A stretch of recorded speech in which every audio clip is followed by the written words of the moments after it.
정보의 홍수 속에서 매일 쏟아지는 뉴스들을 보다 보면 답답함을 느끼실 때가 많으실 겁니다. 네, 그렇죠. 그래서 도대체 내 계좌는, 내 비즈니스는 어떻게 하라는 거지? 하고 말이죠.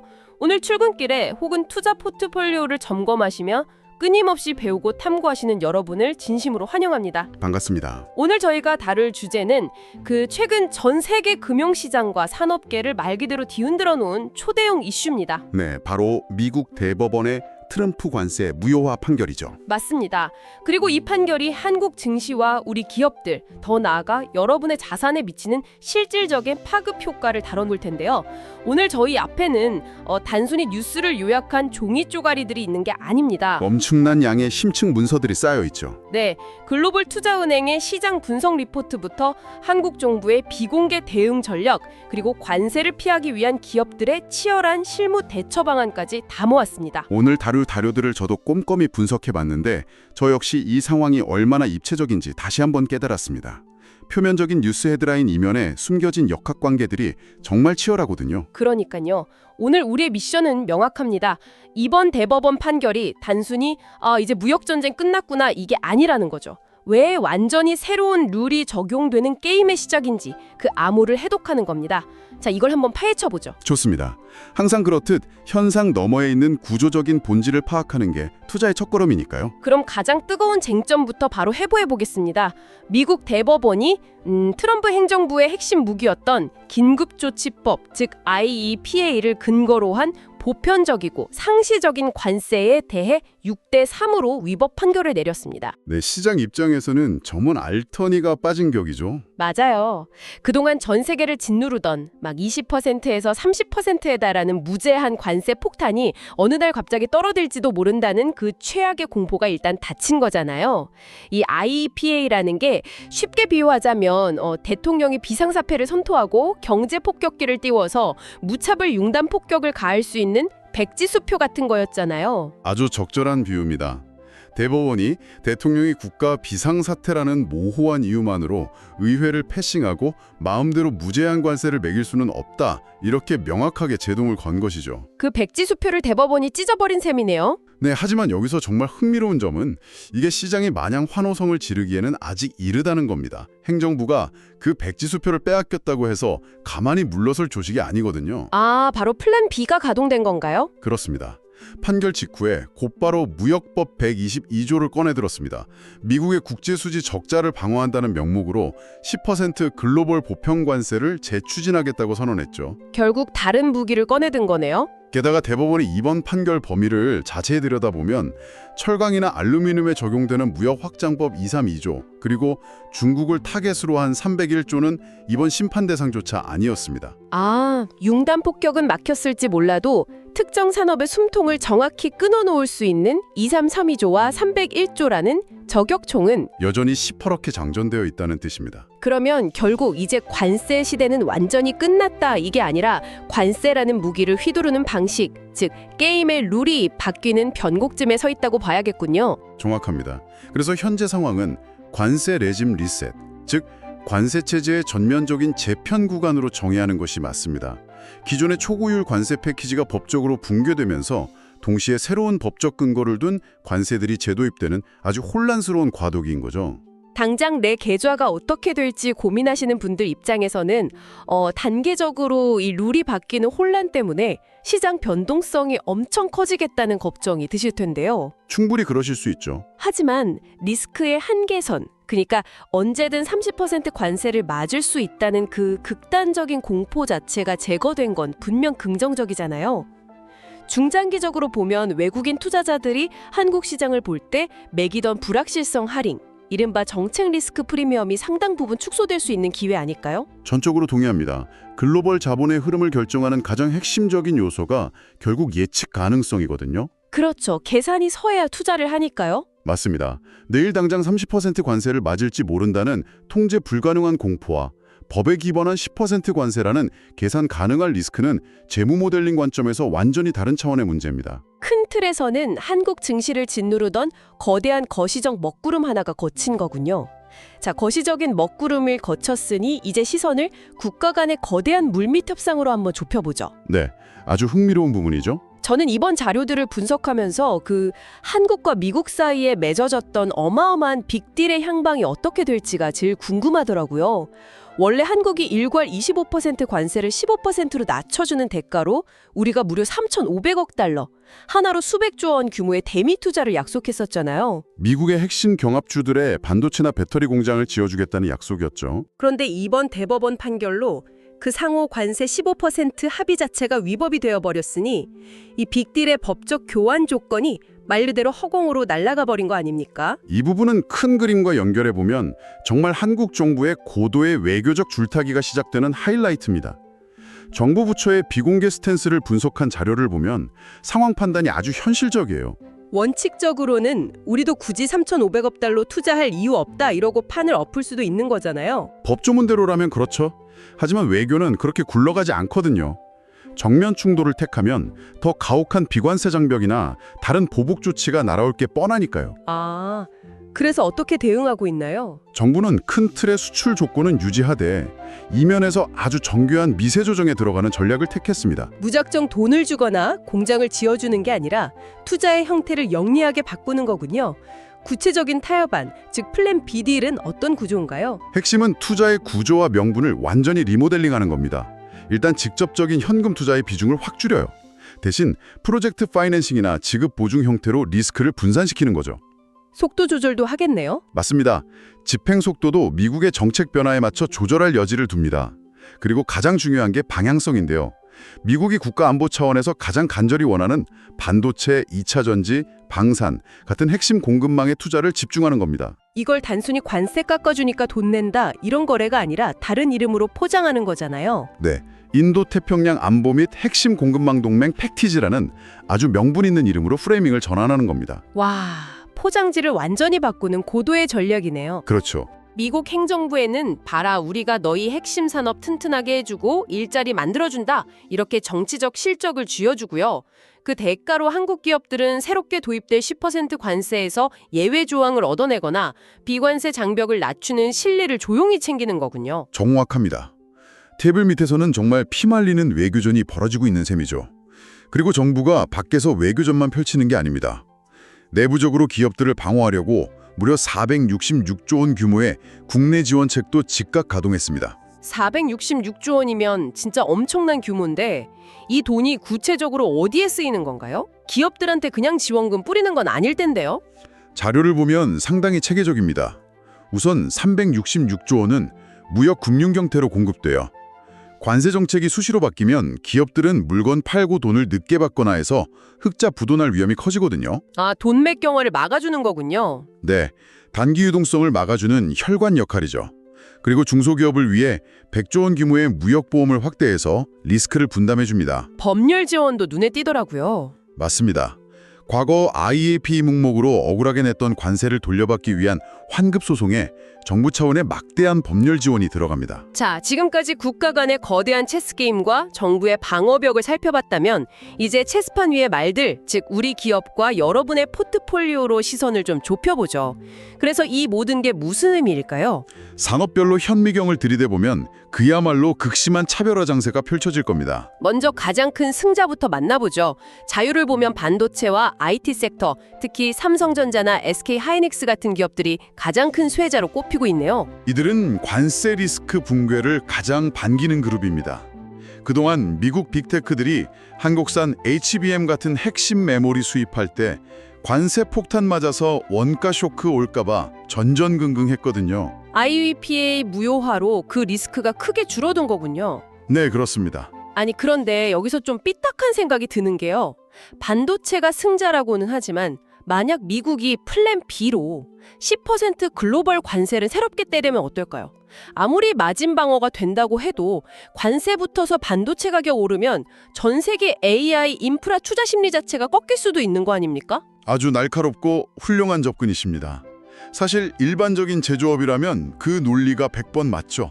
가격 오르면 수요가 줄어드는 게 경제학의 기본이니까요. 그쵸. 하지만 현재 AI 반도체 시장의 구조적 특수성을 보셔야 합니다.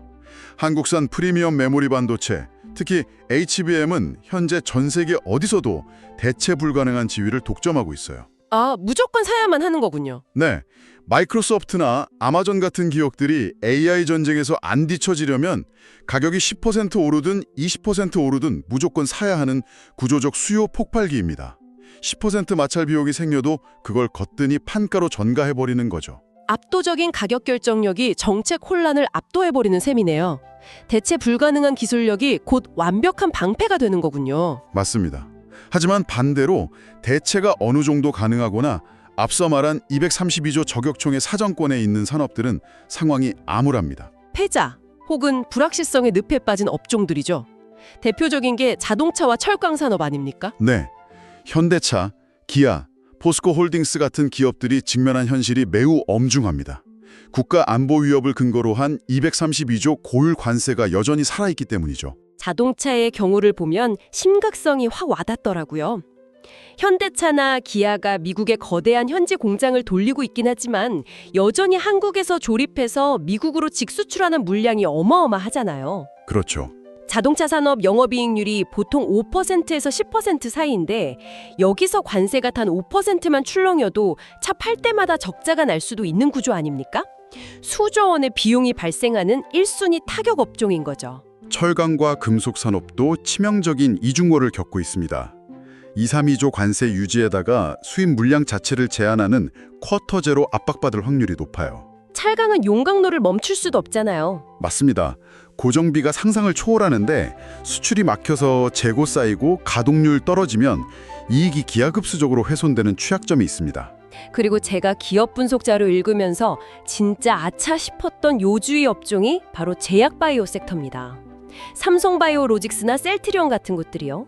그 부분 아주 중요하죠. 트럼프 행정부가 대놓고 약간 낮추겠다고 타겟팅하고 있는데 만약 유럽이나 일본은 15%로 합의 보고 넘어가는데 우리 한국만 타협 실패해서 25% 맞으면 어떻게 되나요? 글로벌 시장에서 완전히 가격 경쟁력을 잃고 퇴출당할 수도 있는 치명적인 위기죠.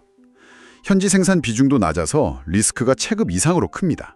미국 수출 비중 높은 TV나 가전, 중소 제조기업들도 10% 관세 직격탄을 맞을 상황이고요. 네, 맞습니다. 그런데 글로벌 무대에서 뼈가 굵은 우리 기업들이 바보가 아니잖아요. 가만히 앉아서 폭탄 맞고 있을 리가 없죠. 자료에 등장하는 기업들의 창의적인 관세 회피술, 이른바 생존 비법들 보니까 정말 통상전쟁 최전선이 치열하더라고요. 기업들의 플랜 B는 매우 치밀합니다.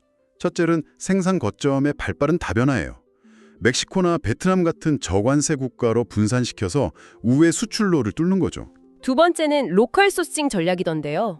네, 완성품 전체에 부과되는 높은 관세를 피하려고 핵심 부품만 한국에서 조달하고 최종 조립은 미국 현지에서 마무리하는 겁니다. 부가가치 발생 위치를 조정하는 거죠. 제가 실무 대처 방안 보면서 무릎을 탁 쳤던 전략이 있어요. 바로 HS 코드 재설계 전략입니다.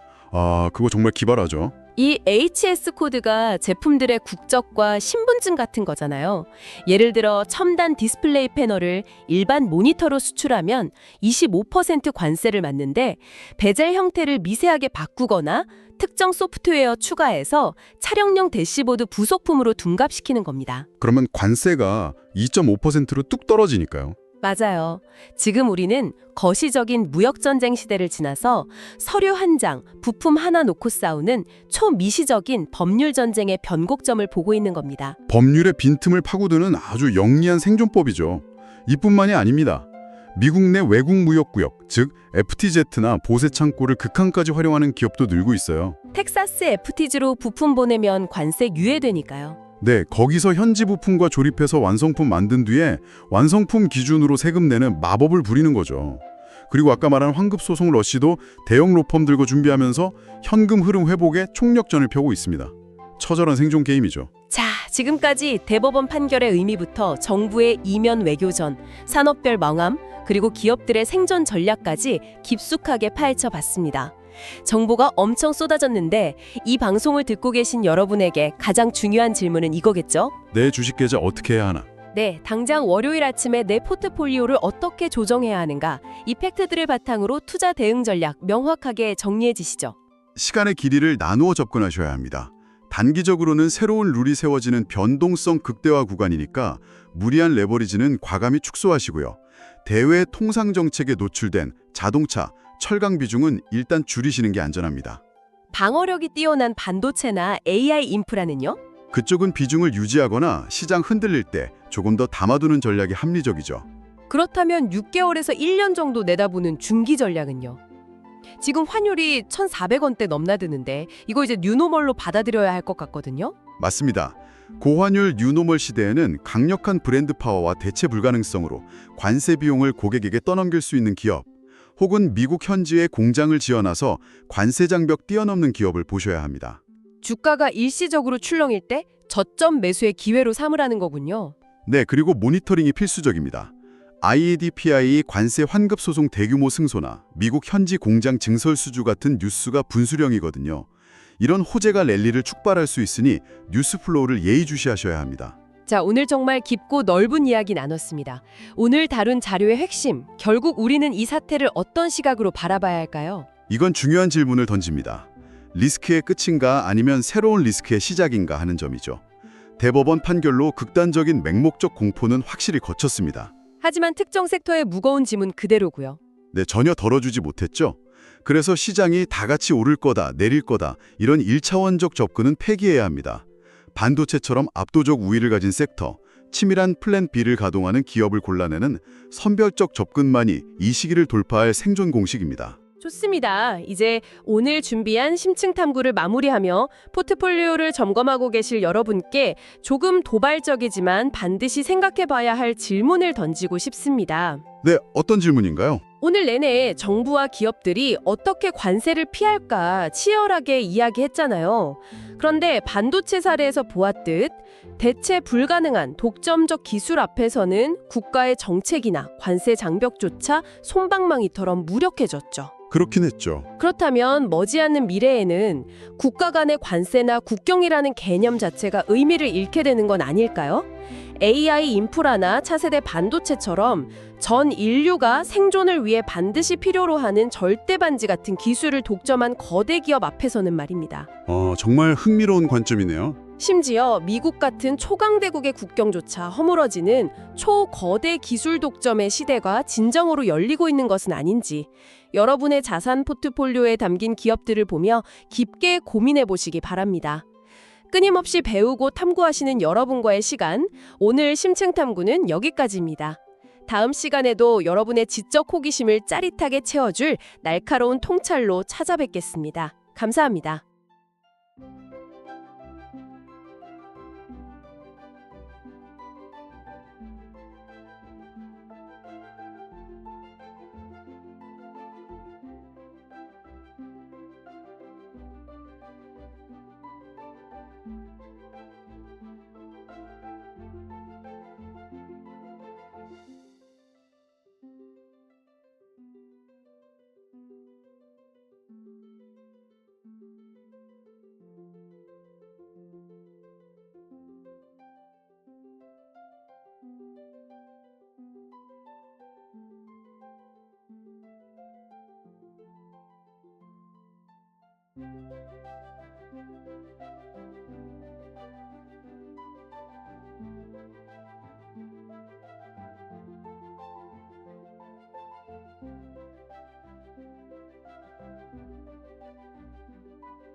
얼마 전에 미국 대법원에서 아주 중요한 판결이 하나 나왔는데요.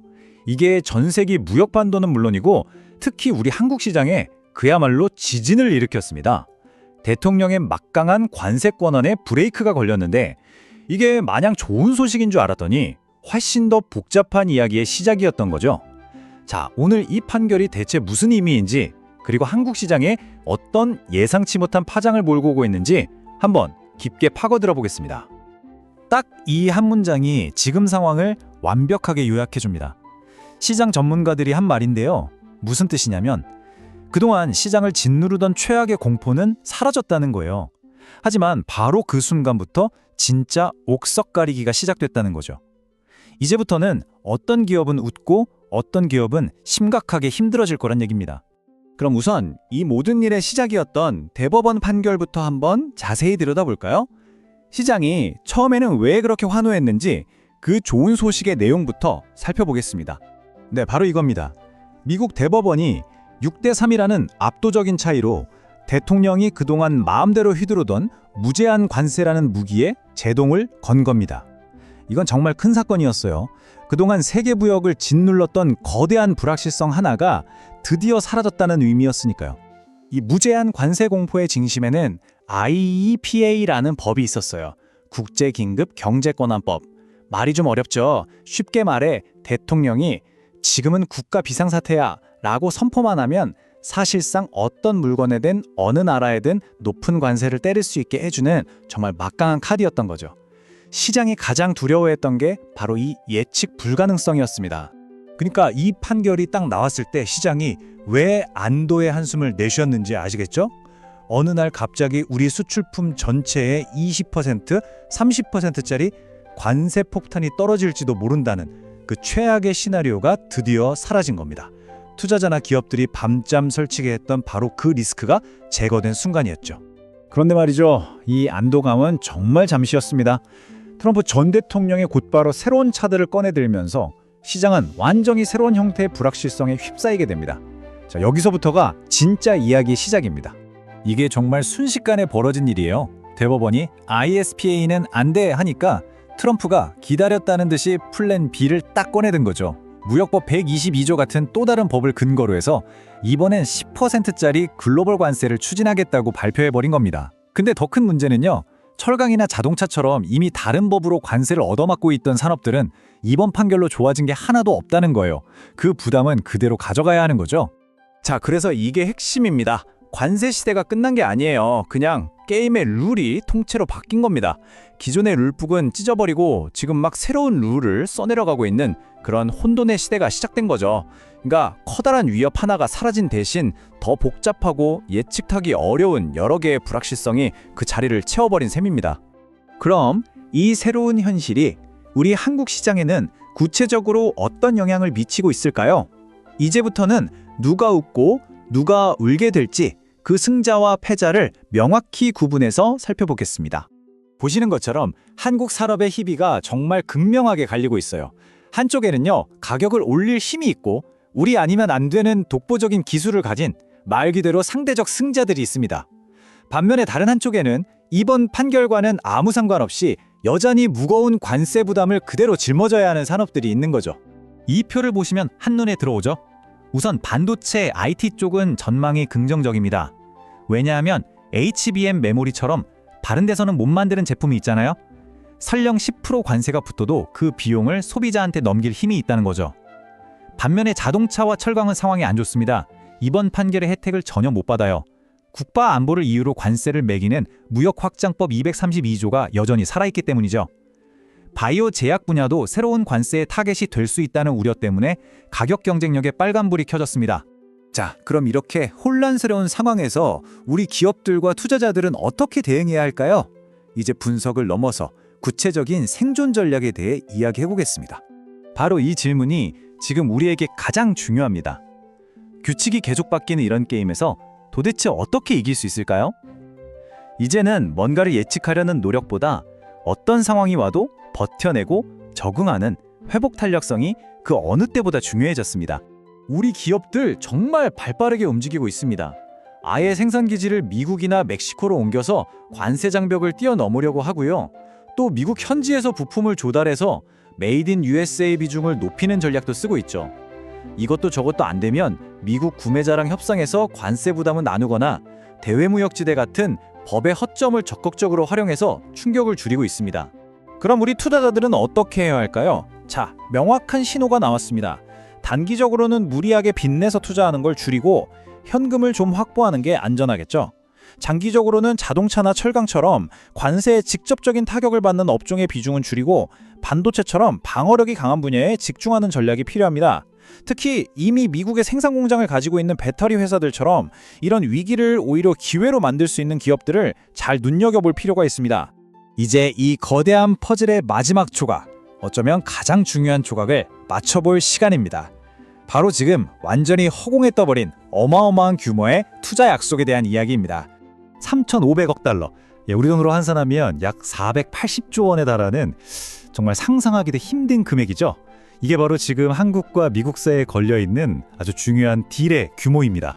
이 투자는 사실상 명백한 거래였어요.